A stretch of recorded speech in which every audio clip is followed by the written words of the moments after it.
So, hi Pradeepa. Thanks for coming on. I know this has been a while that we've been trying to coordinate, and finally we made it. So, I'm glad we were able to Right? Thank speak. you. Thank you for having me here, Samir. Appreciate it. So, Pradeepa, you are an agile coach, Yes. and maybe can we start with your journey into this coach? How did you sort of get to be an agile coach? Yeah, absolutely. So I started my Agile journey in 2006, actually in Minneapolis. Oh, really? Yes. So at that time, so I was consulting with Wells Fargo, Hmm. and Wells Fargo was trying to become Agile at that time, and we were all. I was a consultant there, especially working in the testing side. I was a test specialist in a team, and because of their interest in agility, they started with a boot camp where we had somebody come in and really teach us about the values and principles and agility in general. Hmm. So that was my first ever exposure to agility. And when I was hearing all those things, like it so much resonated with me. You can see I have really big eyes, and my eyes grew even more bigger. Like, wow, there is Hmm. this thing where we can actually define, where we can actually, they're telling people to work in this kind of a way. This is so freaking awesome, right? That's how I started my journey. And to my it was a really pleasant experience because that group of people that I worked with, we took these concepts really to our heart. We all believed in it, and we truly lived by it every Hmm. day at our work. So the work that we were doing, the product that we were delivering, was highly successful, and that was my first exposure. Hmm. So it was so thrilling for me to put these things, what we learned, in action and seeing the results then and there. So, what was your role on that first team? What did you do Yeah, on I that was team? a test specialist actually. So I was a testing Okay. specialist, Okay. tester. Yeah. Yeah, so that was my role. And the cool thing was the interaction. I love interacting with people. Just because I'm a tester doesn't I don't contain my world. So I always have conversations with the programmers, with the business analysts, we had a UX person on our team. There Hmm. was an architect, right? We keep having those conversations, challenging them on different tests. How are they coding, and sometimes even on requirements, right? So that's how I was able to have that collaboration. We were doing it together rather than, Hmm. they're finishing their stuff and Correct. throwing it over to me, right? It was highly a collaborative environment, and I really, really enjoyed it. And that was a highly successful project. So my first exposure was a high success. Hmm. So I know for a fact that it works Hmm. Okay. because I lived Yeah. it and I had Yeah. been there. I just haven't seen it. I lived it. Hmm. So ever since I've been in other projects, other companies, other clients, like a lot of experiences, a lot of ups and downs. But the cool thing is, all these experiences are just adding on to my, like what opportunities, like what are the Hmm. things you can do? What are the things you tried and didn't go well? What can you do better? Right? It's all about that continuous inspection and adaptation. So that's what I really enjoy about this. Fast forward, few years in, and then as part of a team where I got to become the internal influencer of this team. Hmm. uh, just not knowing that I was coaching the team, I didn't know that was the role, Hmm. but I was actually coaching the team. And the team became, like, I was part of the team as well. I was part of the development team, and we became night and day. Hmm. And other people told me, like, Pradeepa, this is what you're doing, and I really enjoyed that. Hmm. And then, okay, no, I wanted to do more of this, and that's how I got, stepped into the coaching side of the house. And ever since, I've been a coach. So yeah, that's where my journey started. And in this journey, did you ever play the role of a Scrum Master? Yes, absolutely. Yes. Okay. Okay. So, this is when I started my sort of research in January of this year. The focus was really on the Scrum Master. So, Mm. in your journey, what have you experienced in terms of this role? How do you think this role has either evolved or is evolving currently? Yeah. one of the things that I'm, right now I'm not playing that role, but Yeah. I am coaching, mentoring, teaching a lot of Scrum Masters in my current organization that I'm supporting. And, I've been doing that for past few years or so since I became the coach.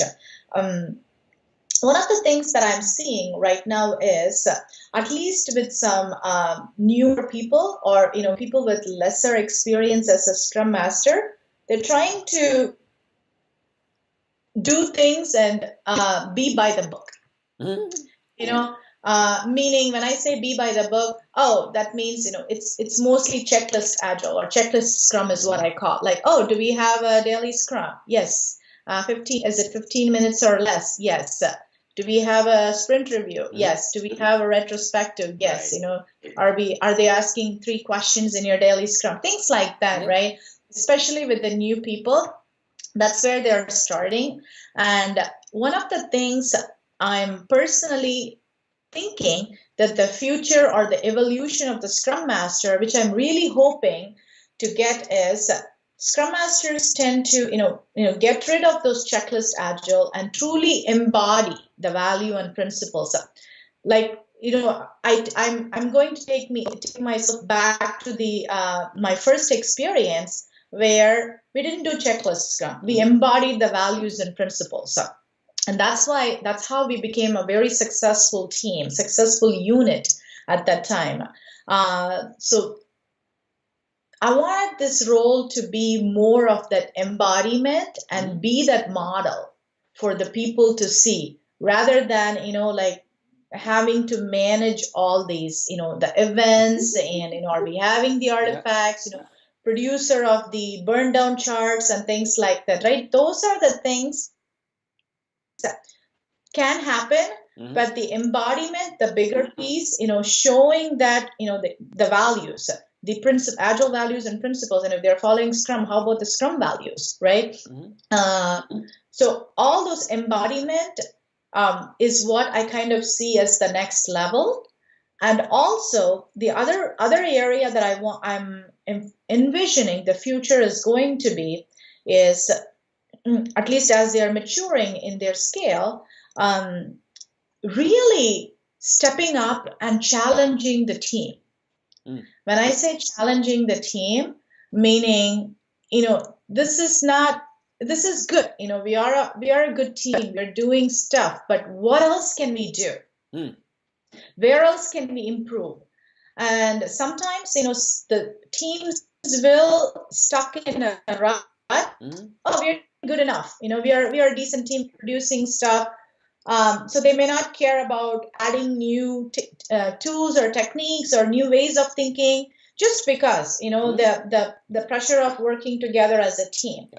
But if I'm seeing a really good mature Scrum Master, I'm envisioning that role to really step up their game. They don't have to be an expert in all these things, but just enough knowledge. Gaining those knowledge from different blogs, from different books, going to conferences, attending meetup groups, talking to other people, right? Bringing those knowledge into their organization and challenging the teams. Like, hey, I heard about this. What do you think? How can it fit in our area? Things like that. It shouldn't be forced, but at least that exposure, keeping the teams challenged, thinking about what's next and what can we do better. And that's how they evolve the team to be that next level. Because oftentimes I feel, this is just my opinion, I feel after the Scrum Master has gone through the initial stages of the pain, and once the team started performing at certain level, they think that their job is done. And they leave the team, okay, you just perform like this, and I'm just going to do whatever, right? Making sure all these things are happening or spread thin. I feel like they can do a little bit more, because the teams, like as they are maturing, they can do other things, shake up things a little bit. So it makes it interesting, makes it effective, efficient, new techniques that are out there, right? Trying it out. It's just about that constant, continuous improvement, continuous learning, continuous trying, failing, and learning from that. Yeah. And in one of the threads that have emerged out of these conversations that I've had is in some places they have stopped having full-time Scrum Masters. Yeah. Like they have evolved, the teams have matured. There was one company I spoke to in South Carolina, I think North Carolina, healthcare company. They don't even hire Scrum Masters, but they hire either QA or technical or whoever, that sort of role. And part of their hiring process is you need to embody the agile principles. Otherwise you're not on the team anyway. I'm wondering, have you seen that sort of a structure or that sort of a evolution in the teams that you've coached? No, in at least the organizations that I've been coaching for last many years or so, Scrum Master is still a part of the team, and I this is just me. Yes, all the team members definitely need to embody the values and principles, but as a Scrum Master, this is a person that they can sit outside the team. And I say sit outside the team, meaning on top of the team, and see how the team as a system is behaving. Are there improvements? Are there opportunities for improvement? How is that system? And I say system, the team is the system here. Okay. They can be that systems thinker, right? They can be that systems person, looking for opportunities, looking for ways to improve, looking for opportunities to challenge, looking for opportunities to mature, all those things. That's how I'm seeing it. Getting away with that role, oftentimes, I have heard or I have seen certain teams where they share a Scrum Master just because there are two or more like mature teams or a mixture of maturity. They tend to share a Scrum Master, right, which is totally fine. That's the word maturity is important. Are they high performing? Are they able to find opportunities for self improvement? Are they going out and seeking additional knowledge and bringing it back to the team? What are they learning new? Learning is a big thing for me. Continuous learning is a big thing for me. I always challenge the Scrum Masters to go learn something, whatever it can be, and bring it back to the team and show that this is a new learning, right? Learning is that important, and you need to keep updated. Sometimes if the team doesn't have that kind of a mentality, it can become stale. Yeah. Become a stale team, right? So maybe for the mature team who are becoming stale a little bit, I kind of look at the Scrum Master, be that spark. You don't have to be there completely all the time, warming and cozying the team, but just a little bit of a spark. So they use that and I remember this, why we do these things, right? They remember embodiment again, right? That's the important part. That's how I see it. And last week when you were here, at the same time there was a conference in the Twin Cities, Agile Day Twin Cities.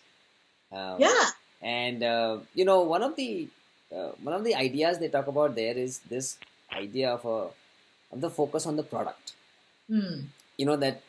That even sort of the product owner role, it's not only the job of the product owner to understand the domain or the space or the marketplace that where we are actually creating something, but it is everyone's job, including the Scrum Master's job, to understand that domain as much as they can. And maybe that's what when you say that the Scrum Master he or she may not be the expert in that, but he needs to have at least a level of depth in the domain that they. It's always helpful to understand the domain that people are working at, right? Because you can all speak the same language. That really helps. And it can resonate with your product owner that you're coaching, and you can resonate with the team members that you're trying to coach, and it can resonate with the outside people as well who are interested in the product that the team is developing and delivering. That's true. So yes, it's basically, I kind of see that as a common understanding. It's a common language. You can speak a common common language, you may not understand of it. That's true. That's true. Right. The, On the other hand, one of the other things that I've been asked quite frequently is about the technical skill set. yes.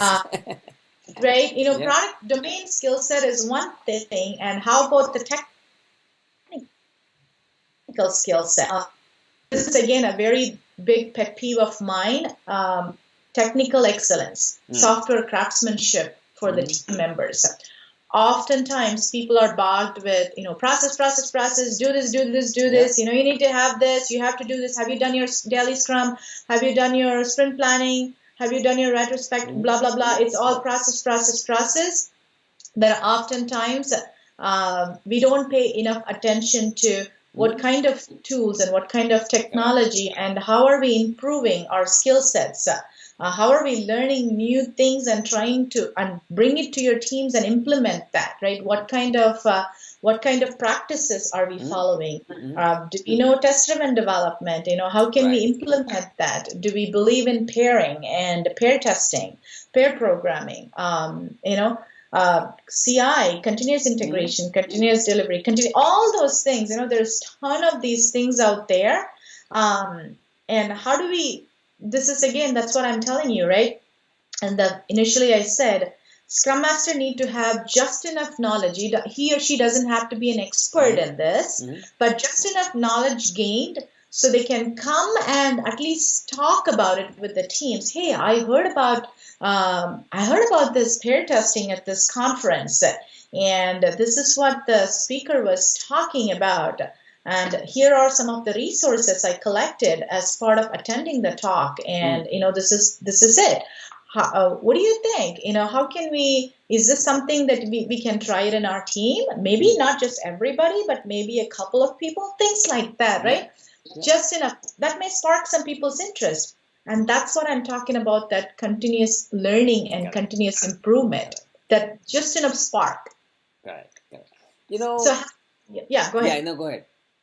Having that basic understanding of the technical practices around us. You don't have to be an expert. Nobody asks this person to be an expert, but just enough understanding helps, at least with the conversation, start of the conversation. Correct. And if the technical team members are talking, you can coach them. You don't have to, oh my God, I have no idea what that person is saying. You are not alien to that concept. Yeah. So you have some understanding. So you can use that opportunity to ask questions, be more curious, and see where you can offer help. And if you do have, some level of expertise in the domain or even the technical piece, you are able to facilitate discussions much better, rather than just sitting there and not really understanding the domain. So a level of understanding and depth in that technical space really helps. That is true. Yeah, that is absolutely. True. And if they have expertise, let's say they came from the technical background and they have strong expertise, just an example, in test-driven development, and that was a passion before for them. Now they are the Scrum Master. They can very well do a workshop. Correct. They can teach the technique, right? Yeah. Scrum Master wears all sorts of hats. They will be a teacher sometimes, they'll be a consultant sometimes, they'll be a mentor sometimes, they'll be a coach sometimes. They can do a workshop and teach that concept. They can pair up with somebody and actually show them how to do it. Right? I mean, as long as you have the expertise, you can use that to better up the team. It's all about making them, helping them with new things and helping them mature. And, I've also seen some Scrum Masters who were only initially technical. They came from, they were either programmers or system admins or, that sort of technical knowledge. And over time, they got into either project management or Scrum Master. And slowly but surely, they sort of got away from the technology, gradually. Yeah. And now they are, hesitant or even sometimes afraid to sort of broach that topic, to say, I've been out of that for such a long time. So much has changed, and there's so many new things that I would need to learn, and sometimes that's a blocker, and they don't even start. Right. Yeah. I mean, you brought up a very, very good point. A lot of coaches and or Scrum Masters, or even sometimes managers in general, or just because of their distance from the technical, the time that they worked in technical background and where they are today. It can be a scary thing because a lot of new things have born, and people are talking about all these different new technologies, new techniques out there. It can be very scary. Actually, this year, earlier in Orlando at the Agile conference, the Agile 2017, Alison Pollard and myself, so we did a presentation. It's actually a workshop exactly addressing the same concern. Like, if you're not technical, not a problem.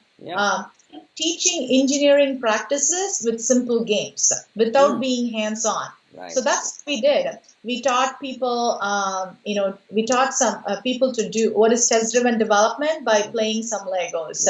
We taught continuous integration by limericks, writing limericks. We taught CD and CD, both continuous deployment and delivery, by playing penny game. It's not the same penny game like we do for batches, but this is a modification of a penny game. But it explained the concept. Right. People who attended that, they had really good feedback because those are exactly the people who were fearful of, oh my God, I have no idea what this is about, or I don't understand it well, and I'm hesitant to go and ask what it is. So we wanted to make it easier for people and fun for people to learn about these. It doesn't have to be scary, right? And you don't have to, nobody expects you to be the expert in this. There are experts there. And it's a kind of a continuous improvement along with your knowledge of Agile. You need to be in touch with what's happening in this space. I'm working at a bank right now, and there's so much happening in the banking industry, right from blockchains to open banking. I mean, there's so much. It could really disrupt banking in a major way. Yeah, absolutely. Yeah. Great. You are also a coach in a different sense, right? We were just talking about it. You are a coach, like, what is it? Infertility coach? Yes, I'm a fertility coach. Yes. So what do you do there? And do you find any, maybe talk about what you do there, and then maybe we can talk about, are there similarities between what you do in Agile coaching and what you do on that side of the coaching, please? Yeah. So let me tell a little bit about fertility coaching. So I have personally gone through infertility, and it was such a really dark and painful time in my life. It was a really long period of time, and I had multiple failures with the different processes and procedures and treatments. So it was really, like I said, it was long and painful, and I was just stuck. When I say I was stuck, the analogy that I typically give is I was stuck in a quicksand, physically, emotionally, mentally, spiritually, and I just don't know what to do. I mean, I was making choices that I'm not too proud of. I was feeling ashamed. I was feeling lonely. I was feeling angry, frustrated, like those strong emotions, desperate, really, really desperate, jealous, many times jealous, and confused, the heck of confusion. And to add on to it, stressed out, like completely stressed out with all these processes, especially not going in my way. Right, not going in our way. That was so. It was a long journey for me, and somehow, after all the failures, we decided with the adoption route. We went to, we decided that we wanted to adopt. We stopped. I just couldn't take this anymore. But even after we decided that we wanted to adopt, it still took a really long time for me to get that closure, because it was all these. What should I say, unexplored emotions. I was just masking all those things. I was just putting on a fake smile in front of people. But all those unmasking emotions, it was really hard for me to find a closure and find a peace. Although, I wish I had somebody who could have supported me, who could have related to what I was going through. That was important for me. Somebody who really understands what I'm going through, because that was something, when you talk to other people, they may offer some sympathy. Oh, I'm so sad that it didn't work out. And I didn't want sympathy. Sympathy, I was running away from sympathy. I was, just don't talk to me. Like, I don't want your sympathy because I'm already down, and sympathy is going to make me even more down, right? And I wanted people who can be. I wanted somebody who can be on my side, who can actually, really help me explore some of those emotions, what I was feeling, and really help me see some clarity. Because this is how I explain. If I'm wearing a glasses, and if you smeared Vaseline on your glass, and whatever you do to remove that Vaseline, it's just not going away. And that's how my life was at that time. Very foggy. I just couldn't see anything clear. I wish somebody would have helped me see the clarity and see what can I do to move forward? What should I do to move forward? That was the big question, because I wanted to move forward. I didn't know what forward means. Like I didn't really understand what that looks like, or that wasn't something that I could think for myself, right? And even between the relationship between me and my husband, it struggled because both men and women go through this very differently, and the emotional connection is not there, so it can be a big challenge as well. Even though my pain and my journey really sucked for me, it was horrible for me, I'm actually personally grateful for that journey, because now I can be that person for other people through this kind of long, painful, stressful, lonely journey. I can be that person. I can be that coach. So I've been a coach in the professional setting for a long time now, but fertility coaching, this is my purpose in life. This is where my heart is at right now. These are the people who I really wanted to serve, and not just within this country. I wanted to serve people worldwide, as many people as possible, because this is something I wanted to offer, that you don't have to walk alone in this journey. You don't have to struggle alone in this journey, and I can be there for you.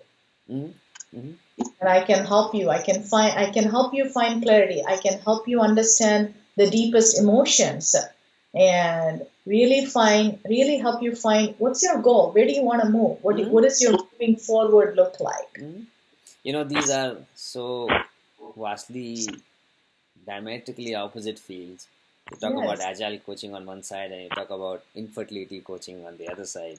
Yes. But are there similarities? The similarity is working with people, right?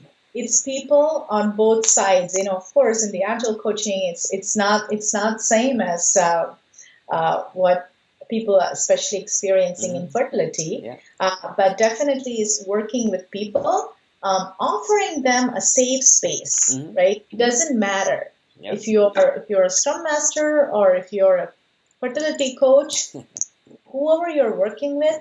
Having that safe space between the people, that's going to help people open up and be more vulnerable and be able to truly express. And once you have that kind of a relationship, you can really help move people forward. I know. And that's a big similarity that I'm seeing. That is true. And I'm so glad you are doing this and having gone through it, trying to help other people. That is really commendable. Yeah. And the other thing is, it's about another similarity that I'll share a couple more, I guess. One more similarity that I'm seeing is the continuous inspection and adaptation, right? And you're constantly evaluating, especially I'm talking about on the agile side, and you're thriving for that continuous improvement. And the fertility coaching side, how I am seeing that is, fertility coach doesn't mean that, it's an established business. This is a new venture for me. I never have tried anything. So being an entrepreneur has its own challenges as well. So I'm actually trying a lot of things, and I'm failing at many of them. But, I'm just getting up and trying something else. So that constant inspection and adaptation happens in my fertility coaching side of the house as well. That's at least from the business development perspective. Yeah. Now that's an amazing journey from Wells Fargo to where you are today, and Thank you so Yes, much for sharing this journey with us, and it was really absolutely. awesome connecting. It was a long Yes. time that we connect. I know. I apologize for No, not able no, to nothing. have that, but I'm That's glad that we are able to talk today, right? I know, I know. It's great, great. Thank you so much. Thanks for and we. I think we'll leave it at that. We leave it Okay. at this on this note. But thank you so much. Yeah, you're very welcome, Samir. Appreciate you calling me and giving me this opportunity.